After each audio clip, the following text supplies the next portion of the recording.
Since March 18, 2020, when Zambia recorded the first case of COVID-19, social and religious activities in many parts of the country have been disrupted. Government's move to impose guidelines restricting religious gatherings and social activities caused many Christians across the country to go into self-preservation for fear of getting infected or infecting others with the virus. This week on News in Depth, we look at the impact of COVID-19 in the church 2 years after the first cases were reported in Zambia.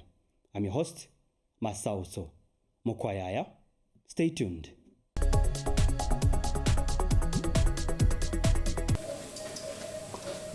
On 18th March 2020, Zambia recorded the first known cases of COVID-19. The virus occurred in a married couple who had traveled to France on holiday. The two were reported to have been taken into quarantine and had their contacts traced. Later, it was reported that the couple received treatment and recovered. What seemed as a far-fetched reality began to dawn on many Zambians that the virus was among them. By end of July 2020, the COVID-19 situation had worsened and positive cases increased from 1,632 infected in early July to over 4,000 cases on 26th July 2020. As a result, COVID-19 became a daily and headlining topic of discussion across media platforms in the country. The Ministry of Health started carrying out daily COVID-19 updates, which preceded the launch of a nationwide strategy. The strategy was made to emphasize public compliance with public health measures which were considered effective in avoiding the spread of COVID-19. On March 18, 2022, it will be exactly 2 years since Zambia recorded the first COVID-19 infections. The numbers have now exceeded 300,000 COVID-positive cases, with over 3,000 victims succumbing to the disease. Zambia has been one of the countries that has really been affected hard by the COVID-19. We have a small population, but in this period of 2 years, we've seen over 3 million people testing positive to COVID-19, and we've seen almost 3,500 people succumbing to death due to COVID-19. The continuous rise in the number of cases and the swift escalation of the pandemic prompted the Zambian government to enact sweeping measures to curtail the spread of COVID-19. By May 2020, community transmission was already evident, and the government announced community quarantine, among other measures. The community quarantine restrictions resulted in the prohibition of many social activities, including religious gatherings. A number of COVID-19 outbreaks have been reported in churches throughout the country. The Catholic Church always have what we call small Christian communities. And people, after this big gathering at the church, they go back to their homes where they meet in small numbers. And that had to be cancelled. So there was no longer that support, social support for one another. Even at this church as well, we are what we call lay groups. Even these, they had to stop. And if we go further, we realize that it is from these small Christian communities, from these lay groups, that there is social support for one another. On a family level, on a community level, we really depend on these two, which we are asked not to do because we are avoiding having these usual gatherings. To respond to the restrictions, certain Catholic traditions and practices in Zambia were also modified. Mass practices were also modified, such as the omission of the offertory procession and the strict implementation of receiving the host by the hand and not directly to the mouth. At the start of community quarantine in March 2020, Catholic bishops in Zambia published instructions for Holy Week celebrations to be held in the coming weeks. Really, it has happened that we can adapt with COVID and still pray. Remember the first year we missed the Holy Week. We never had that.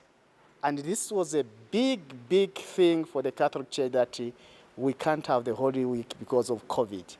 Fortunately, the following year, and I believe this year again, we'll have the Holy Week and be able to gather, because we are now no longer afraid the way we are, but we can adopt now and see how can we pray even during COVID time. Other prominent Christian denominations in Zambia, who include the Anglicans and Pentecostals, among others, were also affected and needed to adjust. They responded to the government guidelines in a similar way that required the observation of minimum public health standards. We would manage people at a good distance. We also emphasize that everyone must wear their mask during the time of the service until they leave this place and enter into their homes. So there were no handshakes. We stopped giving Holy Communion at the instruction of our bishop, so we couldn't give Holy Communion. So we emphasize more on the teaching ministry.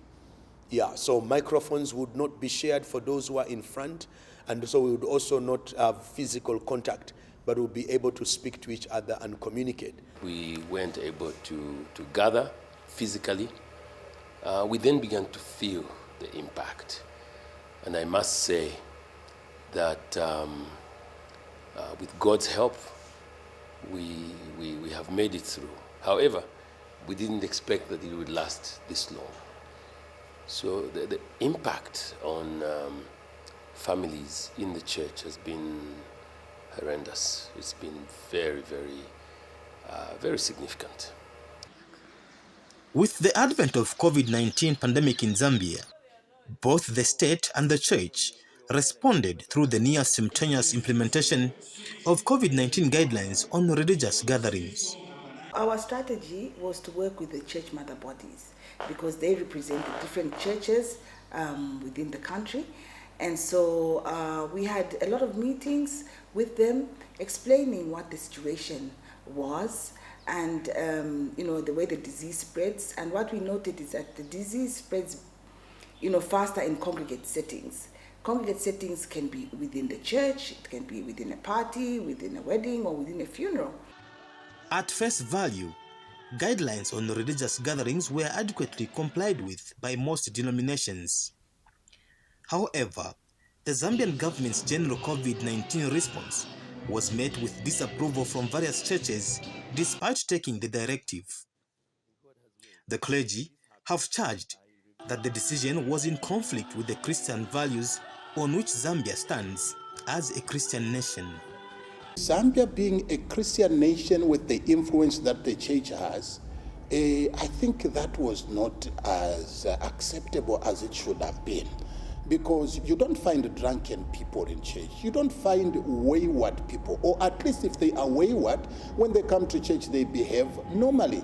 Now, to find that to the extent bars could be allowed to operate 4 hours and the church 1 hour, I think that was unacceptable. It was demeaning the integrity of the ministers. We also thought that was not a very wise thing to do. But also to allow that the church meets for a very short period and then drinking places have longer hours. That was not very wise. Of course, we can't compare the church with drinking places.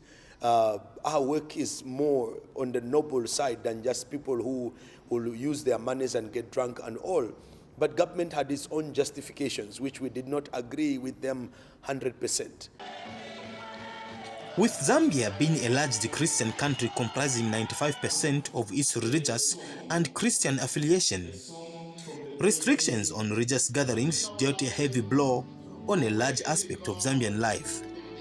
This is because the practice of faith in Christian religion is central to the lives of Zambians. It was so terrific because if we go to church, there are too many interactions, spiritual, you motivate each other. So it was like, as us Jehovah's Witnesses, we are limited to social meetings, like a Zoom meeting. So that caliber of meeting with other people, it was so difficult. So most of others, they lost that esteem, like meeting and going to church. That caliber of talking and encouraging each other. It was so difficult, like really difficult. I was unable to go to church, and that really brought my spiritual life at a lower level. But somehow we managed, because as a Christian, you still have to continue to pray. So I used to have most of my time. I used to pray with the Bible. Sometimes I would listen to some teachings on the radio.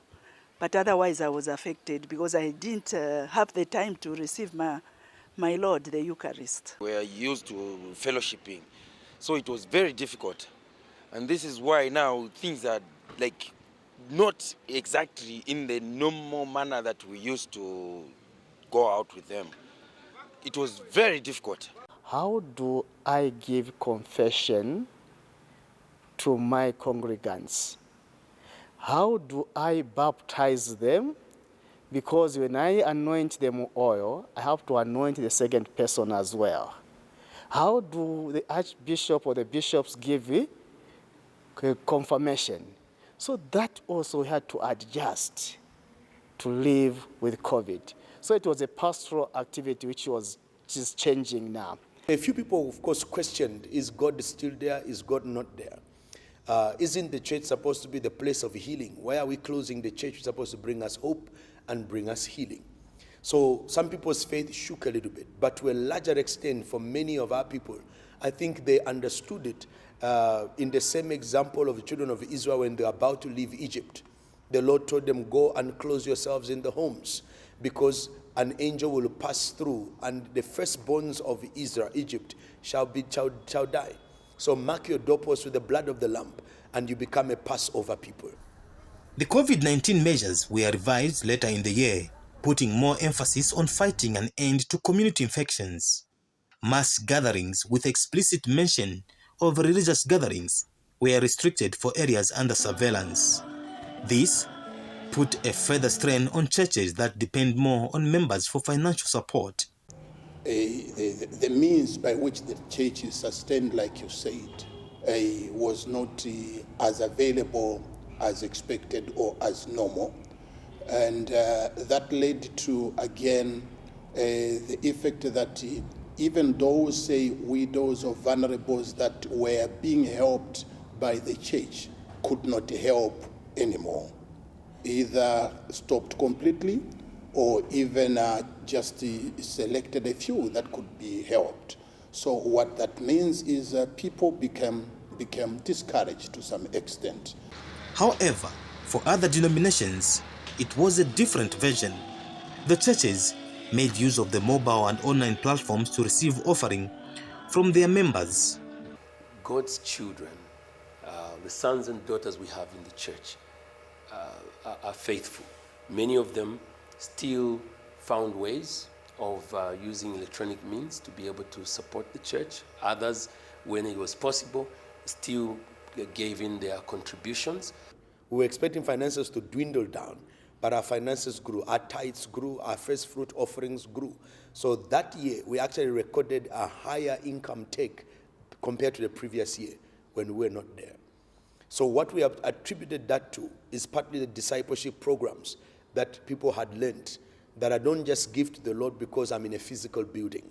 Wherever I am the church myself, and so I must be responsible. But apart from that, you can't also rule the fact that some people could have given out of fear, thinking people are dying. What if I die? Will I die with my dues in order before God or not? So let me put my house in order. That could have been a motivation. At the beginning of 2021, government announced modified guidelines which allowed the religious gatherings to be conducting shorter services. Services were limited to not more than 1 hour. This was not an easy task. Even if we are saying that we are fellowshipping, but it's not at that pace, we're still having those problems because you need to mask up, you need to do what, so it's very difficult. That it's just a difficult thing. In fact, we're getting used to it. Though some people are finding it hard, but we are getting used to it because it has become a norm now. Yes, and we are trying to educate our Christians that it is normal and things tend to change as the years go by. Yes, otherwise we are trying to manage in that way. As us witnesses, we follow the protocol, health guidelines, masking up, social distance, washing hands. We follow it as a protocol as it is, that we are comfortable with it. And we recently, as from where I'm coming from, we started congregating, so I'm very grateful. Then we follow those protocols. Additionally, Churches were required to observe minimum public health standards such as social distancing protocols and the use of face masks in conducting gatherings within their premises. This affected the nature of congregations in different denominations as some members opted to stay home. People could not congregate in the usual way. To get that word which gives man a balance in the mind to make right decisions, to live well, to be profitable to the society, that was hindered. It was impeded. So man was not receiving that word as normal, so to say, because of the restrictions.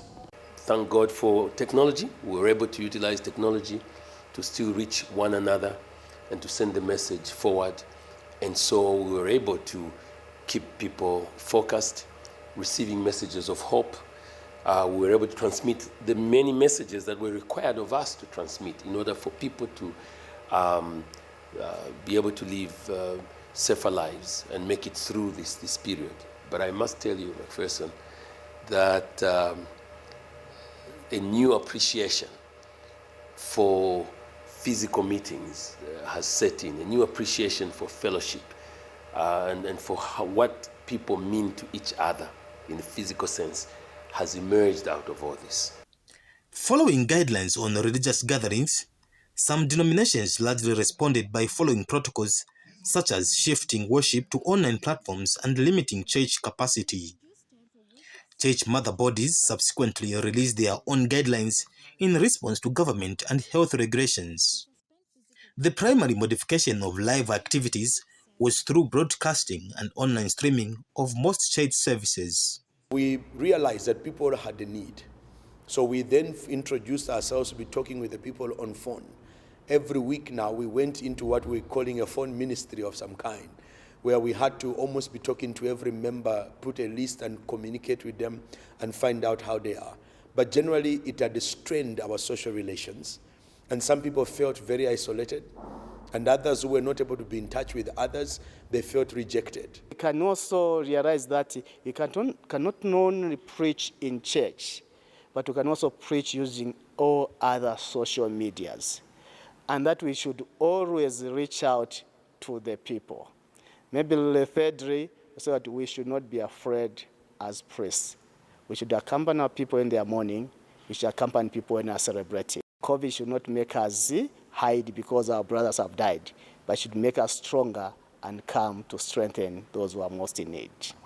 Despite some innovations, the church is also experiencing significant negative effects. This crisis has forced insulation, which many have interpreted as isolation. While enjoying the convenience of online church services, the shift has brought Christians to question the value of gathering for fellowship. Attendance generally went down in most churches, picking up when it was now possible to meet physically was fairly slow. I can say now we have stabilized to some extent. So yeah, there's been that negative impact where the distance for some people was quite grave, and for people who may have been weak in faith, it's become difficult to pick up again and to see the value of meeting with others. So our role as the church is to still reach out to those who have found it hard to get up again. There are those others, for instance, who would not even go for testing, even when they had the symptoms, because some of them believed by faith they should not get sick. So when such people got sick, that worked down on their faith.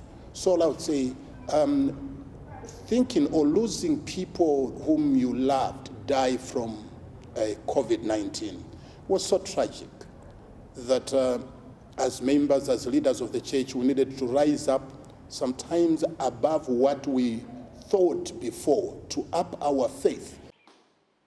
Beyond the imposition of guidelines, the Zambia National Public Health Institute has consistently worked with church officials to ensure proper maintenance of health protocols upon the resumption of regular church activities. Multiple reports state that the public and their respective churches have been compliant with the guidelines instituted by the government and the church mother bodies.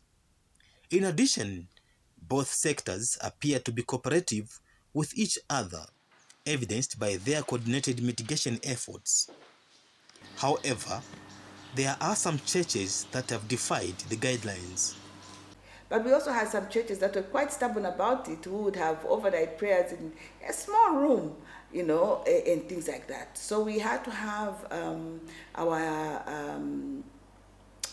teams that are responsible for community engagement, engaging even beyond the leadership of the churches, going into the communities and making them understand, the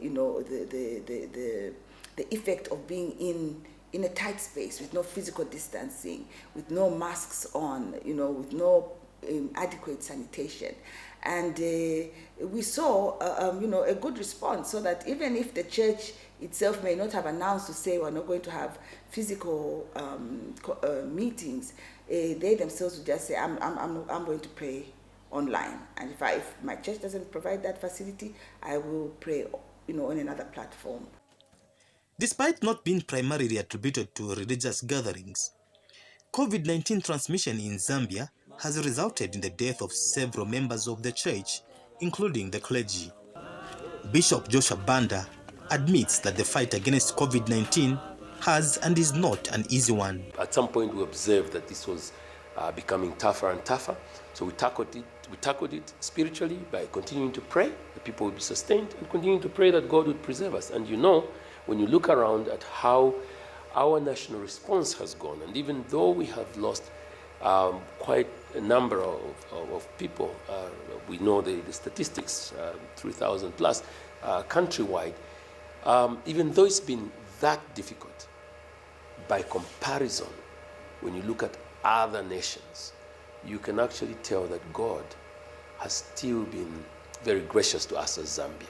There has been preservation. So in that sense, God still has answered our prayers through this difficult time. The COVID-19 guidelines have slowly been relaxed, both in churches and in the public domain. Towards the end of 2021, a number of churches gathered during Christmas. This is despite government not lifting the restrictions. However, observations by Zambia National Public Health Institute indicate that the church has been instrumental in curbing the spread of COVID-19. They've helped with engaging their members, and even beyond their membership. Some of them actually go into their communities to, share with the people in the different communities, what are the causes of transmission, what are the factors that exacerbate the transmission, how can we prevent it, let's have the vaccinations, for instance. So we've had, I'm sure you've seen a lot of church leaders getting vaccinated, taking pictures and sharing on social media platforms. That is an intention to show that, look, if I, who is your leader, can take this preventive measure, why not you? And it has helped with a lot of members in the church or within the church also adhering to those measures of vaccination. The pandemic has shown that mutual cooperation between the government and religious institutions has been beneficial to all. Mandated social distancing requirements have had a massive impact on church health. The limitations have brought the much needed innovation, including the emergence of online options for services and thanksgiving, even by those who consistently rejected these methods in the beginning.